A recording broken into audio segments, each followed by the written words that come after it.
each kid or something like that. By then, yeah. And by then, Right. It should be pretty good. they can buy the whole house, maybe. Yeah. Well, who knows? That new barn out on Glenmore. Oh, yeah. All right, thank you everyone for coming. We're going to get started here shortly. I want to introduce myself, and I'll also introduce the candidates. My name is Sean Schrader. I'm the president of the Lakeshore Education Association, and we are hosting this event as a community forum for community members to hear, what our candidates have to say. I do want to remind everyone this is not a debate. It's not a debate style or anything like that. This is a forum. Each candidate will have 2 minutes to answer 6 questions. They've had the questions in advance for about 2 weeks, so they know the questions that are coming. The order that they will be answering them in has been basically drawn in random, so they will be totally random in who is answering questions. They will have 2 minutes, as you can see. 2 minutes for each response. At the end of 2 minutes, if they're not done, I will break in and ask you to finish up. We ask the audience to listen respectfully, and please do not make comments. Please do not cheer if you agree with someone. Please do not, be negative if you disagree. This is simply a forum for people in our community to hear what candidates have to say. Okay? So I'll introduce our candidates first. We have Scott Allen, Holly Goodline, Joe Helms, Bill Scaletta, and Lori Von Koenig. Those are our candidates. So we'll get started here. I will read the first question, and then Lori, you'll have the floor first. Question 1, please share your history with the Lakeshore School District. What is your current involvement with the district? And why or what is your interest in becoming a school board member? Thank you. I'm interested in being on the Lakeshore School Board because I want to ensure that Lakeshore Public Schools continues to be an outstanding place to educate children. A school that offers an array of academic opportunities for all children, from special needs to advanced curriculums, with teachers, administrators, and staff who are prepared to meet the needs of all the learners. I'm a 1980 graduate of Lakeshore, and I attended Lakeshore from kindergarten through 12th grade. I taught for 32 years in the district as the director of bands, and I was also the director of the Career and Technical Education program for 10 years. And I served on the crisis response team for 16 years. 8 of those, I was the leader. I served on 2 strategic planning teams, 3 building renovation projects, as well as the new stadium committee.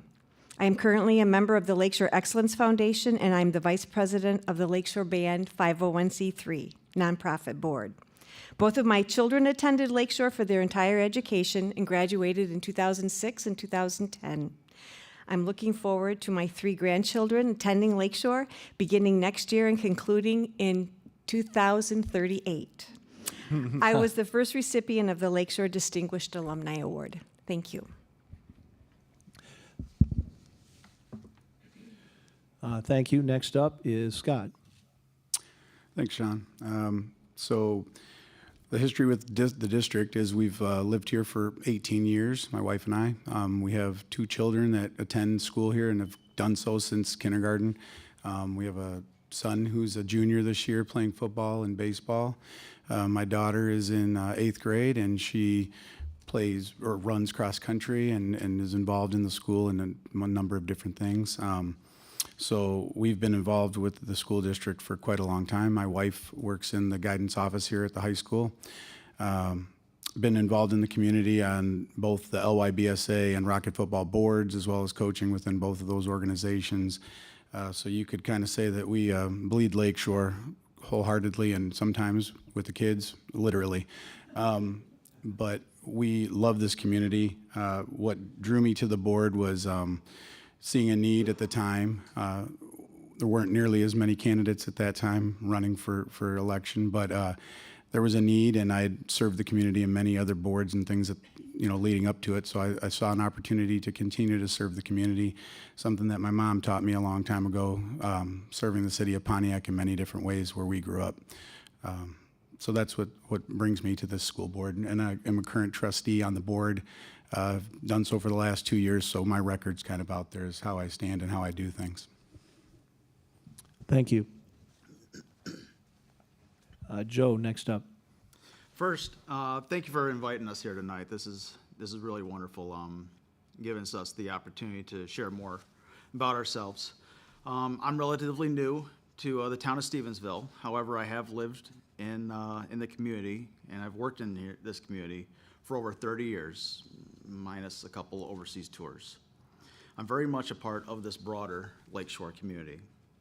I want to recognize that Lakeshore has many wonderful things going for it.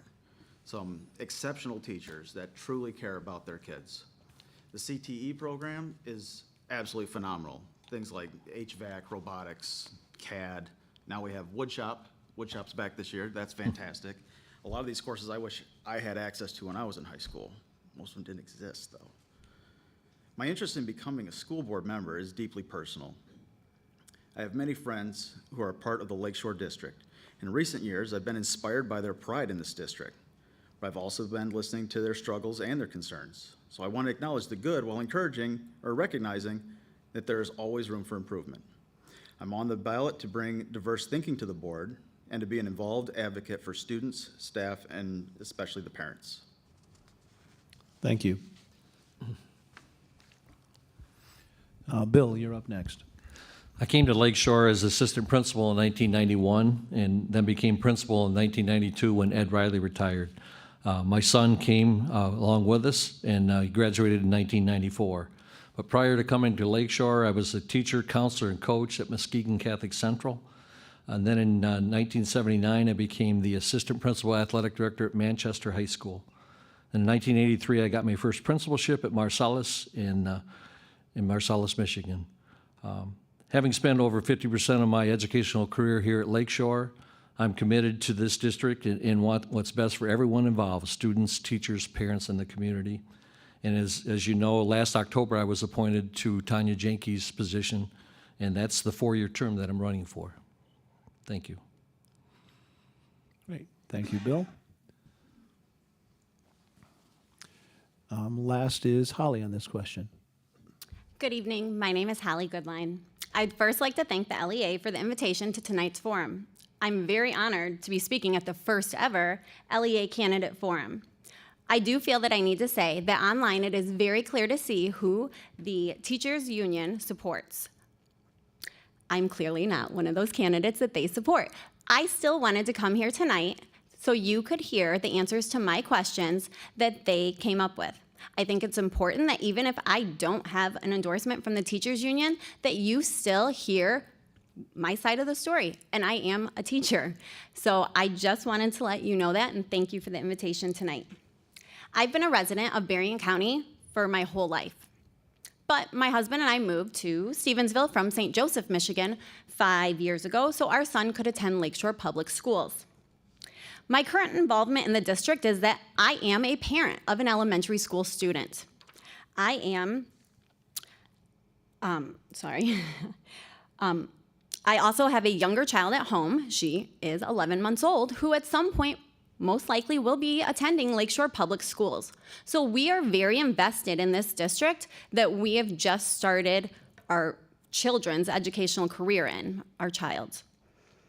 So my involvement with the district was that during the 2019-2020 school year, I was one of the co-secretaries on the Roosevelt PTO.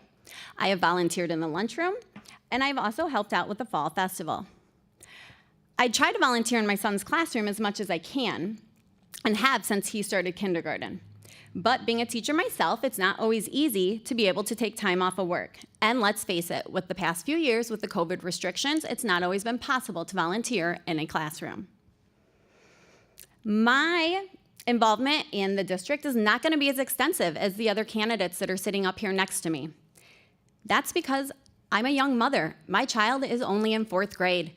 When the pandemic happened, he was in 1st grade. I have not had all... Sorry. Holly, do you have anything else to say? I'm sorry. You didn't No, have to I'm cut sorry. off. I wasn't even watching the clock. No I'm worries. sorry. No worries. Sorry. Okay. I'm interested in becoming a school board member because I'm a parent, I'm a teacher, and I'm a community member who is invested in giving all Lancers, current and future, the best possible public education. Thank you. You're welcome. All right, we're going to move on to question 2. How do you envision your role as a member of the school board? How do you visualize your involvement in relation to classroom curriculum? In addition, are there specific policies or ideas that you plan to bring to the table? Scott, you're starting us off on this question. Well, envisioning being on the school board, being a current member, what I can say is the way the school board, functions is to provide oversight to the district as a parent, to represent all the parents that are out there. And what I've done over the last 2 years is listen to as many people as I could. Sometimes we agree, sometimes we don't agree. But I've always tried to incorporate the views of everyone and come to a middle ground decision on what was going to work for as many students and the community as a whole as we could. As far as what I visualize as an involvement in relation to classroom curriculum, that is driven much by the state. They define curriculum. Our teachers also have a big part to play in what the curriculum is. And the parents also play a role in that, in defining kind of how that plays for their family and everything else. But overall, the school board is more of an oversight on all of that than defining what that curriculum will be. We're not the experts on it, obviously. For most of us, we're not teachers, we're not educators. So we rely on our superintendents and people to kind of guide that process. As far as policies that I would look at changing, I think that's an ongoing process that we're always reviewing things, looking at them. The district's very good on that. One thing that I would say that we could look at in the future is the, drug and alcohol policy. I think maybe that hasn't been looked at in a while, and to try to bring it up to par with a lot of the new things that are going on with kids and the community and things like that. Thank you. Thank you. Joe, you're up. I envision my role as a sounding board for the staff, students, and parents, not only to listen, but to engage in conversation with an open mind. Ideally, I would like curriculum review and selection to be teacher-driven instead of administrative-led. Additionally, I would love to gather input from the parents so they can be heard as well, and ensure that we are welcoming as many viewpoints as possible. My intent is to use MCL 380.10 as a mandate to ensure that parents and legal guardians have the cooperation of the board in all decisions being made. That includes everything from curriculum to policies to budget and bond issues. Thank you. Next up is Bill. My role as a board member is to stay actively involved in the development of policies and procedures so that our school administration and teachers are provided the necessary resources to be successful. I've also am a certified board member by the Michigan Association of School Boards, and I will continue to improve my leadership skills through remaining current with state policies and procedures. In my past experience with the Michigan Association of Secondary School Principals, as well as the National Association, gives us the state-of-the-art technology and state-of-the-art curriculum that is ongoing for our nation. I'm also impressed that the staff is getting professional learning community training, and that's been a priority of the Lakeshore Excellence Foundation to help fund that. And I'd like to also see Curriculum Council reinstated at Lakeshore schools. Thank you. Thank you. Next up is Holly. I believe that a school board member is an elected trustee of the community, and it's our duty to make sure that all parents, staff, and community members are heard. If I'm elected, this would address the lack of diversity on the current board, not only because I am a young mother, but I'm also going to bring new viewpoints to the table. Teaching in a different state and at a different local district here in Michigan has opened my eyes to what we can improve on in our own district right here. We do a lot of amazing things here at Lakeshore, and we produce amazing young adults that go out into this world. But we also have room for improvement. I would be very involved in the classroom curriculum. Having completed courses like data-informed decision-making and curriculum development in order to obtain my master's degree in educational leadership, I believe that that makes me qualified to be one of the people with a voice at the table when it comes to curriculum. Teachers, students, parents, and administrators are all stakeholders when it comes to curriculum. Our current curriculum at the elementary level needs an overhaul. When you were talking about balanced literacy, did you know that most districts are moving away from that? Did you know that most districts are going away from the FMP curriculum? And that's what we use here at Lakeshore. Most districts are moving to the science of reading and into a structured literacy, focusing on phonemic awareness, phonics, fluency, vocabulary, and comprehension. This is important for our students that lost a big chunk of instruction from COVID. We also need to remember, when we are looking at curriculum, the rights of our students that fall under the special education umbrella. I know students who have IEPs and 504 plans that are not being followed. Their accommodations are not being followed, and my advice to those parents was to reach out to the state of Michigan, because that is breaking the law. Thank you. Thank you. And our last response from Lori. As a licensed professional therapist, counselor, and as someone who has completed half of my ed leadership master's degree, I think that I will do a lot of listening and learning my first year. I'd like to do 4 things. I'd like to focus on what is in the best interest of students by listening to all stakeholders and by making decisions with a discerning heart and mind. I'd like to learn the best practices. I would like to learn the best practices of school governance, because I think that there are things that I will not know, and I plan to take the courses that are recommended, and I plan to read and to do my homework.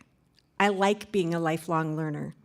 But I think the governance as it relates to finance, policy, and labor laws by completing the suggested courses offered by the state for all school board members needs to be a priority for every school board member. I will be respectful, insightful, and prepared to participate in the serious business of what a school board does, making responsibilities of conducting business as a member of the board. And I want to build relationships and foster goodwill with all members of the community by being approachable and listening to their concerns. In regards to curriculum, I served for many years on our curriculum council as the department chair, and I respect the research, expertise, and hard work of our teacher leaders, and will carefully consider their recommendations while assessing what is best for our students. I also would like to see a return to the curriculum council for our school district. Thank you. Moving on, to our third question. In recent years, the community has not shown strong support for bond issues based on votes. How do you intend to secure and/or gauge community support for future projects in the district? And Joe, you start us off this time. All right, thank you. I intend first to work on the relationship between the board and the community before trying to secure support for new projects. Lakeshore, I feel, will continue to struggle with support for bond issues until the community is confident their funds are truly needed and trust is rebuilt between the parents and the schools board. To clarify, the actual question, part of the question, is how do I intend to secure and gauge support for future projects? The question was not about understanding why the public has not shown strong support for these issues. Let's first seek to understand why support may be weak instead of charging ahead with more projects. To a community who already pays a decent amount in property taxes, this segment of the forum could easily be interpreted as leadership being out of touch. For context, according to the projected budget this year, Lakeshore plans to receive $4.7 million in local taxes, $1.7 million in federal taxes, and $24.6 million in state funding.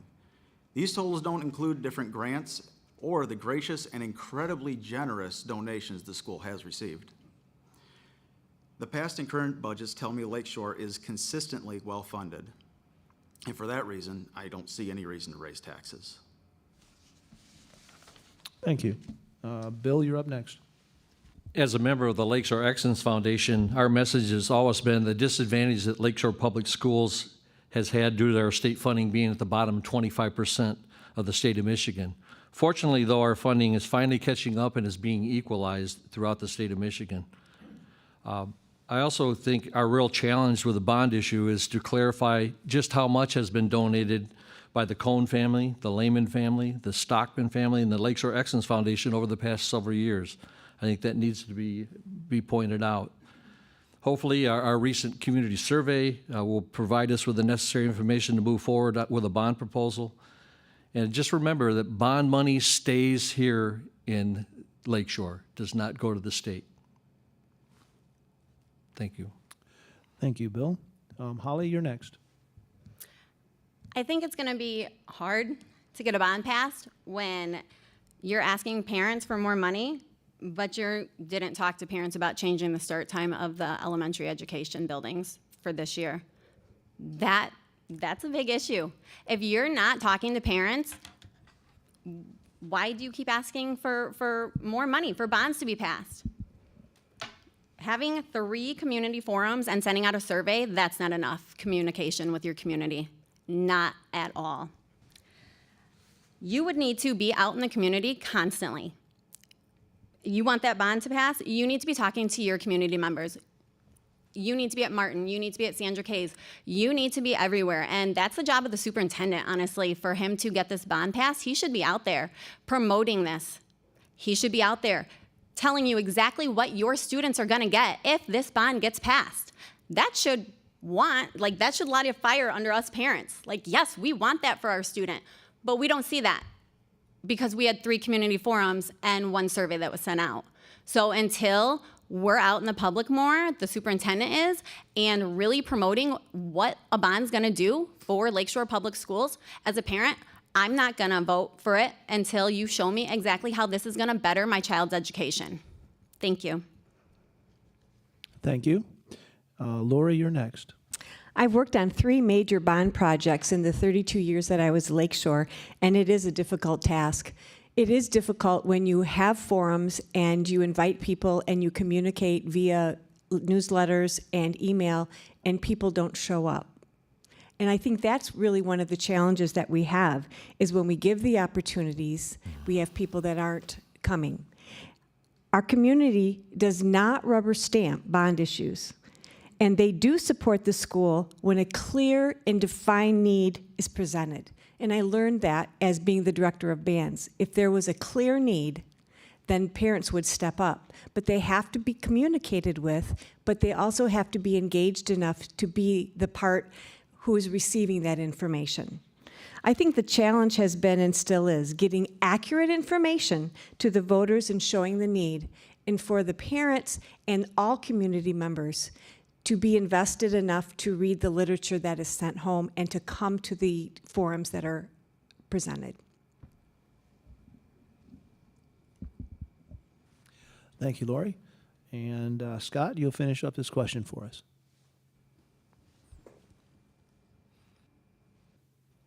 You want to restart the clock? Yeah. Or I'm getting it. Talk fast. I think bonds are always a complex issue because, especially in today's economy, none of us want to give up any extra money that we don't have to. For me, there's been times that the bonds come around, and I'll be honest, I've voted no before because the language on the ballot was obscure or didn't define how the money was going to be used or how long they were going to take that tax out. I think it starts with what the process has been, which is getting the community involved as much as we can. And sometimes that's good that people do show up, sometimes they don't. My job as a board member is to try to talk to as many people as I can, and I have started that process and have a lot of input from people already. The more that the community understands that bond and what the intent is, and also understands what the budgetary concerns are and how the budget functions. One thing we don't talk about, we say, well, you guys get a ton of money from these donations. Well, the reality is that every building that gets built by a donation, there's a cost to keep that building up. That has to be incurred by the district. There's not necessarily funding given in that to take care of it.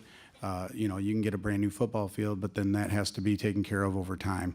So all these things are costs that on the surface, it seems very easy that the district's doing really well and we have all this money, or we're asking for this or that, but it's a very complex issue that people have to understand the budget and come to meetings such as the board meetings where Tracy goes over the budget and explains it in a very, you know, succinct way so that you can understand where those funds are going and what's going on. So that's what I would say is just a matter of communicating with the community. We've started that process, and it's a continuation to get to where we need to be so everybody understands all those things. Thank you. Okay, moving on to question 4.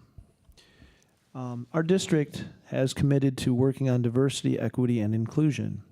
How does this fit with your vision of the district, and what are your plans to support this initiative?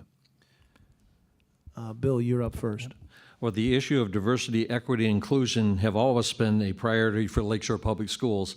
I sat on 2 strategic planning committees, and each of those had a position statement that we embrace diversity and welcome it to our district. Our dynamics of the community has truly changed over the last 30 years. In the early 90s, our largest minority here at Lakeshore Public Schools was from India or the Eastern Pacific. Now we probably more reflect the Southwest Michigan area. My personal experiences go back to college. I majored in multidisciplinary social studies with an emphasis in anthropology, psychology, and sociology. I also have a cognate in African studies, and as a department chair at Muskegon Catholic Central, I introduced a course in Western and non-Western cultures. So I'm truly committed to assuring that all students feel welcome here and that we value each other with mutual respect and dignity to all. Thank you. Thank you. Holly, you're next. I think we need to broaden the conversation around this topic. We live in the United States of America, which is really described as a melting pot. Yet our own community is not having open conversations regarding these topics within our own school system. As a community, we all need to be bringing different ideas to the table. We need to let everyone have a voice if they want to be heard. We need to talk about what's best for our community and the school and agree to possibly disagree that we need to make the best decision for the students, and that's all that matters. I would never want to divide people in our community along the lines of race and gender.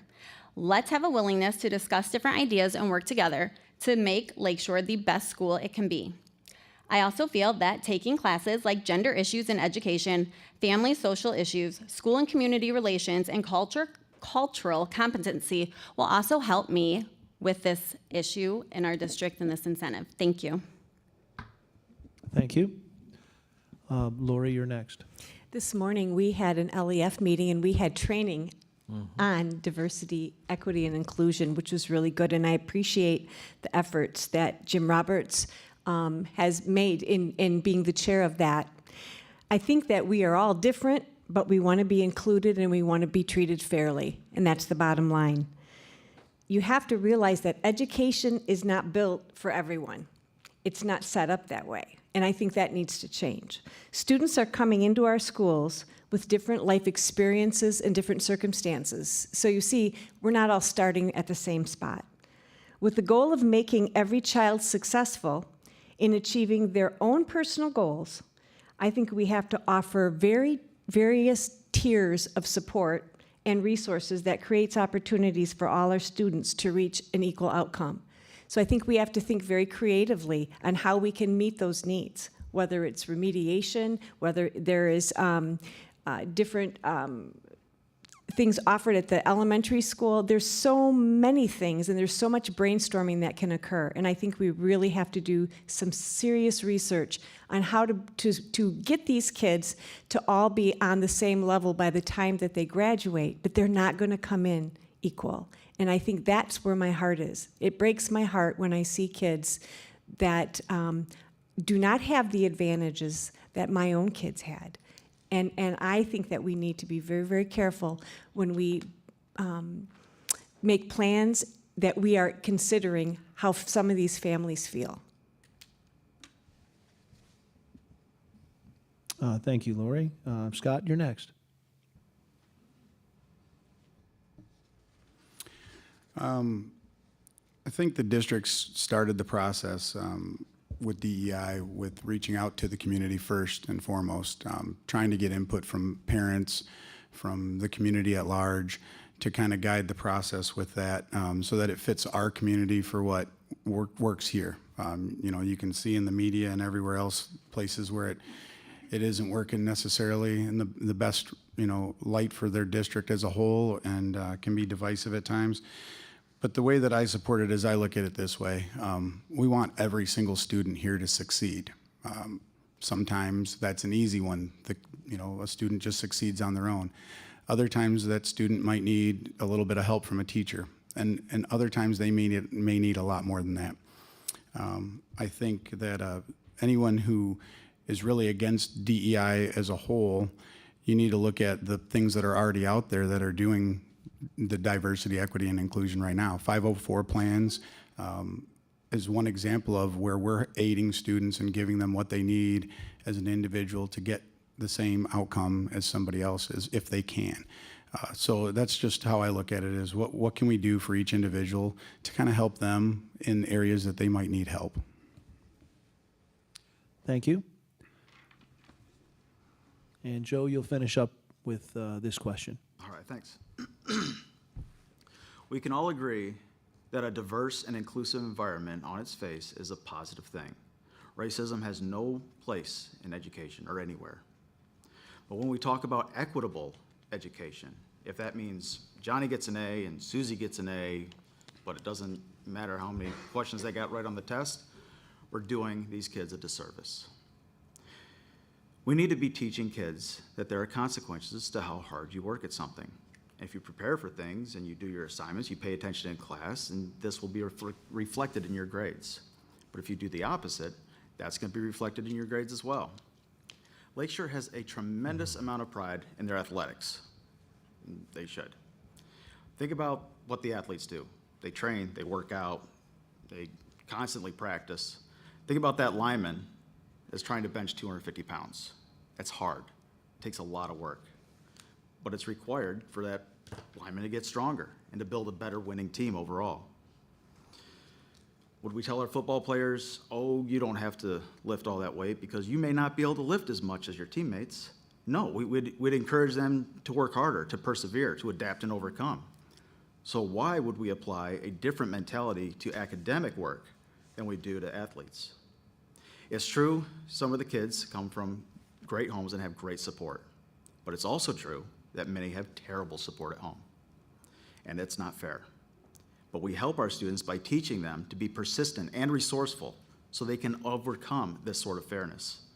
We need to encourage all kids that no matter what their adversities are, that they need to and can work through their unique challenges, and that's what we're here to do. Thank you, Joe. All right, time to move on to our fifth question. Here's question 5. The nation is facing a teacher shortage, and Lakeshore has felt some effects of this. What are your ideas to attract and retain teacher talent in the district? Yes, as a country, we are facing a teacher shortage. My question to the district would be, how do we not know the answer to this question? Why are teachers leaving? Are you giving exit interviews and finding out why they're leaving? How do we, I don't see the database of how many teachers apply. Are we just not having enough teachers apply? Are we not interviewing enough? Are we not picking the best candidate who we think is the best candidate? I don't know how we don't know the answer to this question, because I do know teachers out there that need a job, and I know a few that have applied for Lakeshore Public Schools who did not even get an interview. And they are extremely qualified. So my question would then be to the teachers, what's going on in the classrooms? Do you not feel supported?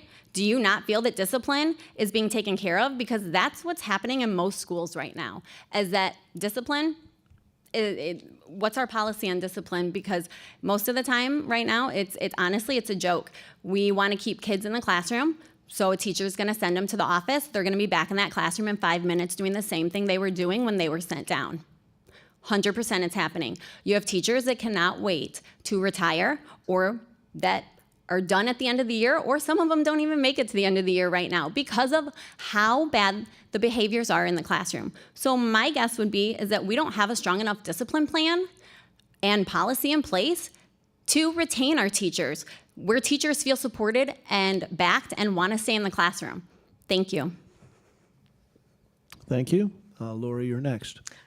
I'm not sure what school district she was describing because that's not the school district that we have here at Lakeshore. I have been on committees and I've sat through at least 50 hirings of teachers, and as the department chair and as the career tech ed director. I can tell you that teachers want to work, and Lakeshore is a desirable place because you can see we have, and I know this for a fact, that we have more people that have applied here and people that have applied at St. Joe than any other district. I have my ear to the ground when it comes to that because I am in the schools. I have clients from 7 different school districts, and I can tell you the schools that have discipline problems. Every school will have discipline problems, but I tell you, we have some good things that are happening here. We have fair things that are happening, and I am very impressed with both the assistant principals at the high school and at the middle school. Teachers chose this profession because they want to make a difference in the life of a child, and I can tell you it is not because of the high pay. Teachers will stay in a district where they feel respected, safe, appreciated, supported, and effective. They will make incredible sacrifices to give their very best to their children. When you stop providing these assurances, support, and respect, the teachers will leave, and that's what you have seen in many other school districts. We do not have a mass exodus here. I'm not sure where that information has come from. This is why our community needs to think long and hard about who they vote for in this next school board election. Our teachers deserve our respect and our support, and I will give that. Next up, Scott.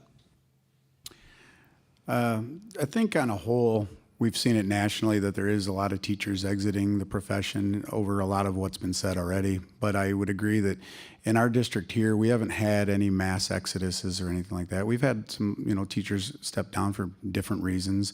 Many times we know why, and it's usually for family and other things.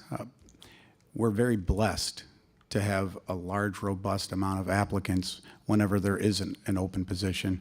That speaks to what the district's done as a whole to create an environment where someone knows that they're going to come in and be respected and treated a certain way.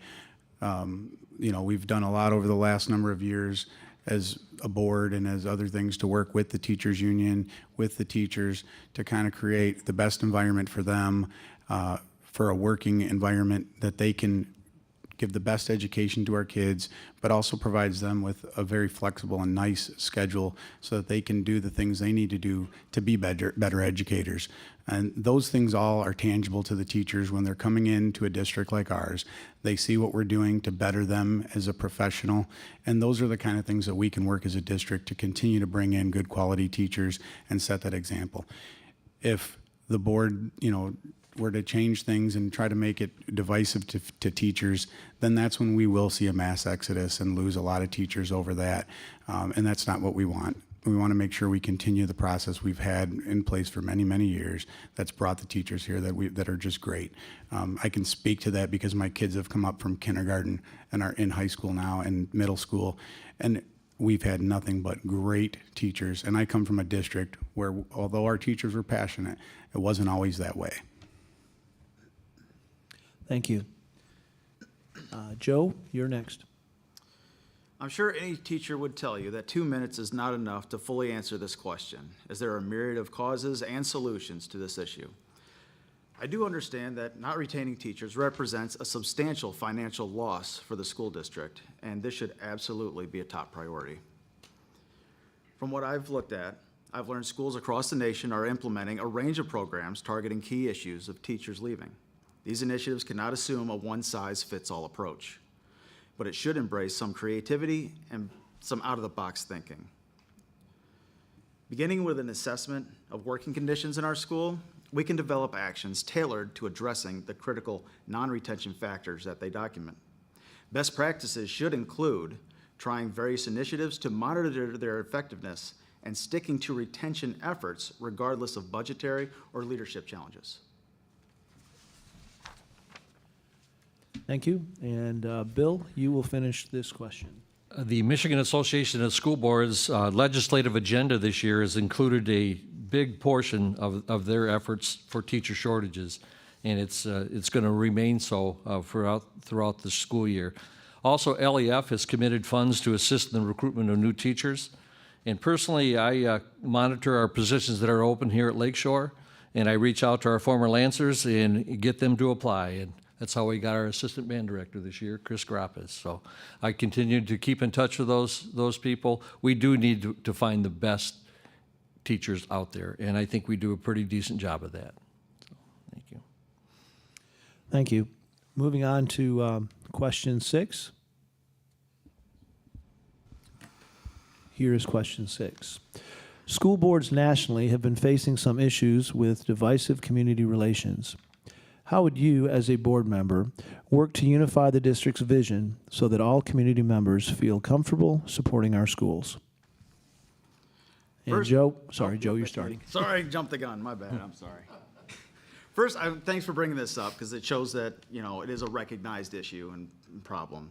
For starters, I feel we need to approach that, or let me start over here. I feel we need to acknowledge that a disagreement or a concern from the public does not equal divisiveness. And by labeling them as such is the wrong approach. It's not the fact that we have conflict, it's how you handle that conflict. Understand board members are not currently required to respond to public comments, but they should. The school board needs to show respect by consistently being transparent about what's being done to address their concerns. There's currently almost no dialogue. And the first step to healing is to acknowledge that parents have concerns and objections to how the board has handled the past 2 years. Additionally, parent pain points need to be taken seriously. Just one example is the unexpected and abrupt change in drop-off times for the school year that has left parents scrambling to accommodate. The mark of a good public servant is finding that middle ground where everyone, or at least the majority of everyone, can be accommodated. What we've seen in the last couple of years has been a digging of the heels and stonewalling and basically a take it or leave it attitude. This isn't rocket science. We have division when people are not being included or treated with respect. Thank you. Lori, you're next on this question. I would bring to this board a compassionate strength that seeks to unify hurting people. I'd like to see our community adopt a decorum of respect for one another, and I know that there's terrifying things that are going on in our world around us, but we can't always operate from a position of fear. On that, we can agree, but we can't continue also to be in the I'm going to say that again. But we can't continue to operate in this fight or flight mode where we go off the handle. It's very emotional, it's not sustainable, and quite frankly, it's exhausting. I think there's been a lot of you say, they say, and I think there's a lot of things going back and forth. I'm so discouraged by what's going on Facebook against the two different sides. I think that needs to just stop.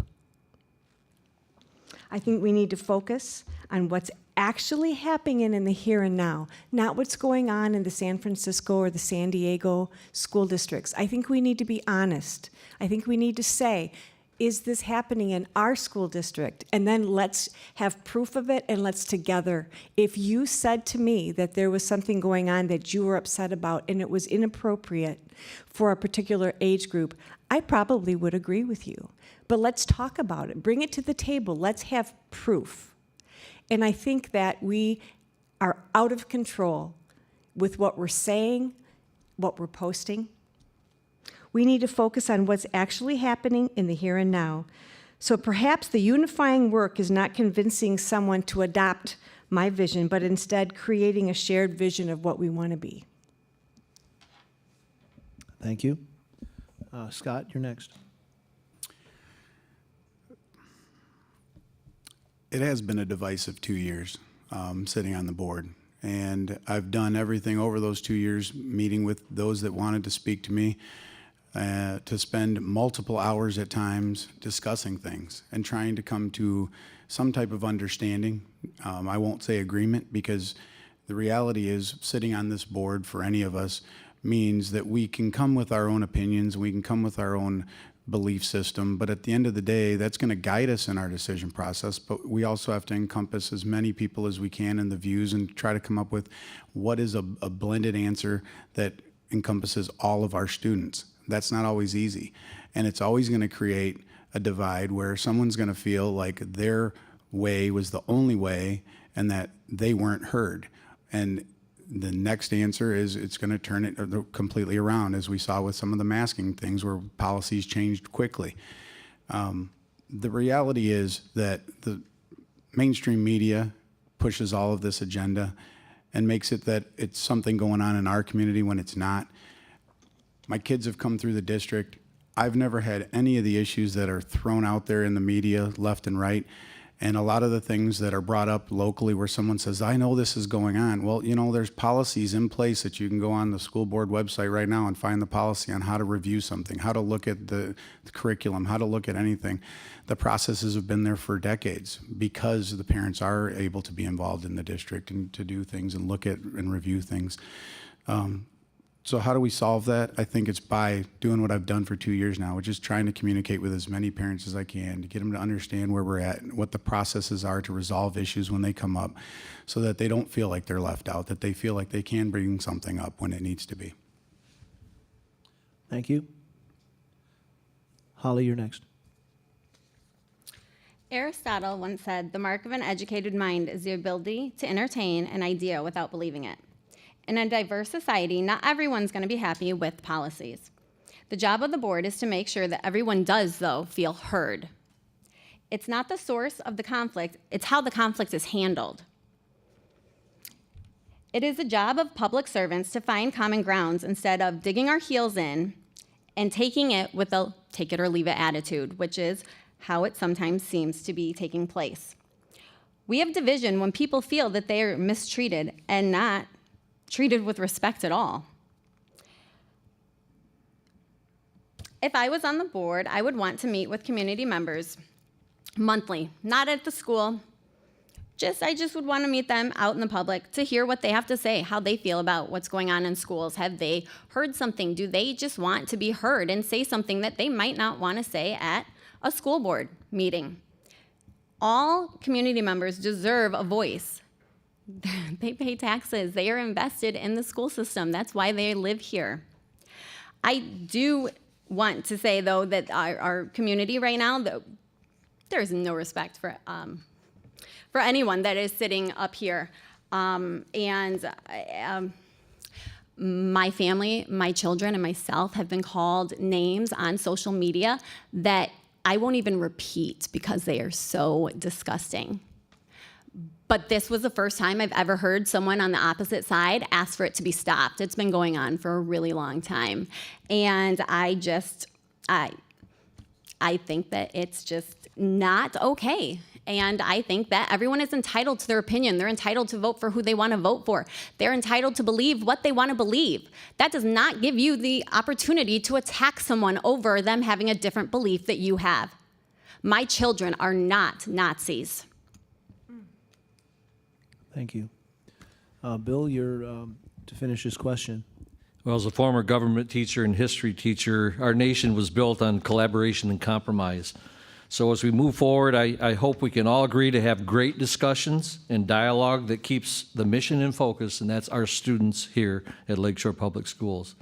I've always believed that successful schools is like a three-legged stool, with the school, the students, and the parents all having an equal say.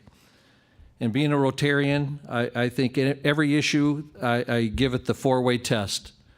At first, is it the truth? Second, is it fair to all concerned? Third, will it build goodwill and better friendships? And fourth, will it be beneficial to all concerned? And I use this on every issue that I deal with. So let's get together and talk, people. Thank you, Bill. Okay. The formal questions are done. All candidates will now have an optional additional 2 minutes to share any thoughts or insights into their platform that were not addressed in these questions. And Scott, you're first. If you Sure. go ahead. I'd start by saying I don't have a platform. I'm not a political candidate. I'm just a parent that serves on this school board and represents as many people as I can. I have a lot of friends that are teachers. I have a lot of other friends that are in every walk of life out there. And so my record's out there. It's been 2 years of trying to be as even keel and calm and collected as I can, in the face of many times, very divisive comments and attacking us as a board, but us as individuals. And so what I would say is look at what I've done, what I've voted on. That's my record. I've served on the board. I've done the job. I continue to do the job, and I love this district. And so that's what I would leave you with. Thank you. Holly, you're up. First of all, I want to clarify that I did not say there was a mass exit of teachers at Lakeshore Public School. I did not say there was. That's not how the question was presented. I do not know if there's a mass exit of teachers at Lakeshore Public School. I asked if we do exit interviews with our staff that does leave to find out why they're leaving the district. I am a parent. My children are my number one priority. I left the classroom to stay home and to be a parent. I was a kindergarten teacher. We tell our students, as a parent dropping them off for kindergarten the first time, your teacher, they love you, you're safe here. Everyone in this building cares about you as you have that little person grabbing your ankles crying. Is that true? Is my question. Because last week at back to school night, I came home with a counselor sheet from my son's school that was handed out at back to school night. And probably a lot of parents didn't read it, but this is really what upset me. School counselors will share critical information with teachers, parents, and administrators on a need-to-know basis. I'm not on a need-to-know basis. That's my child. The government says until he's 18 years old, he's my responsibility. I understand some things are kept personal and confidential, but don't tell me, the parent, I'm on a need-to-know basis, and this school system gave this out.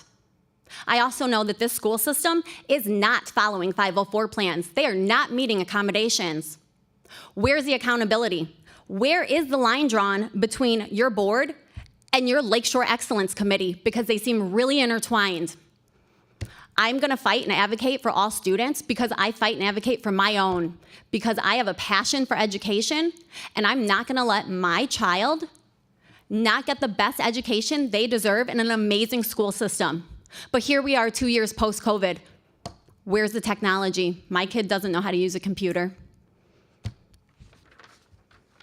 Thank you. Please limit your audience participation, please.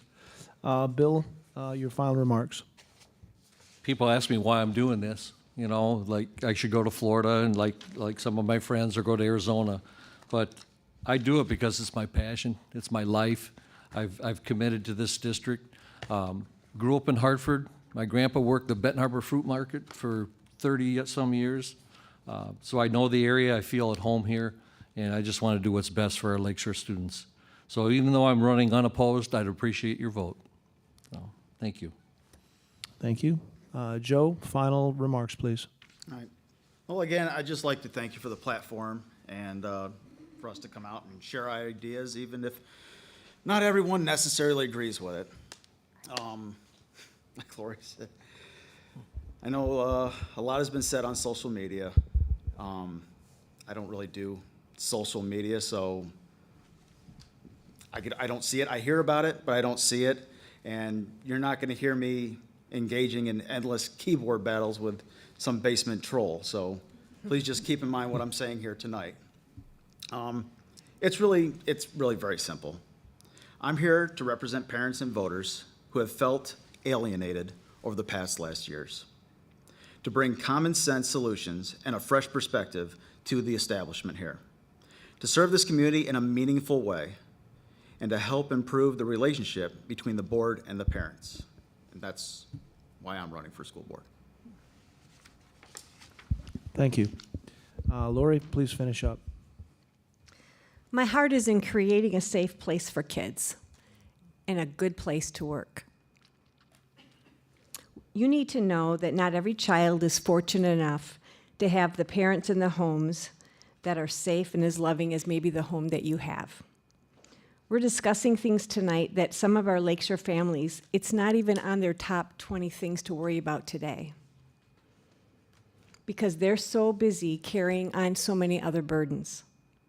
I want to see all of our kids get the same education and get the same love as your kids get.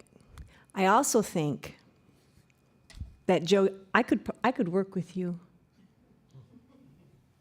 There's a lot that we agree on that I think tonight there's more that we actually agree on than what we disagree on. And I really want you to hear that, because there are things that separate us, and Holly, I love your passion. I love your passion, and I love that you're passionate about your kids. And see, on that we can agree. I would like to see a revolution take place where we come together and we listen. I don't really understand why the board isn't able to respond, but I read the rules in my school board manual when I'm trying to learn, and you're not supposed to do that. Well, I think that's uncomfortable too. So I think that we're more alike than we're different, and I think that we need to make some changes. I will work for you to make changes, and I will lead with my heart. And I love Lakeshore. And thank you for being here tonight. I'd like to thank all the candidates. I'd like to thank everyone who came tonight. Why don't we give the candidates a nice round of applause? I thought they did a great job tonight.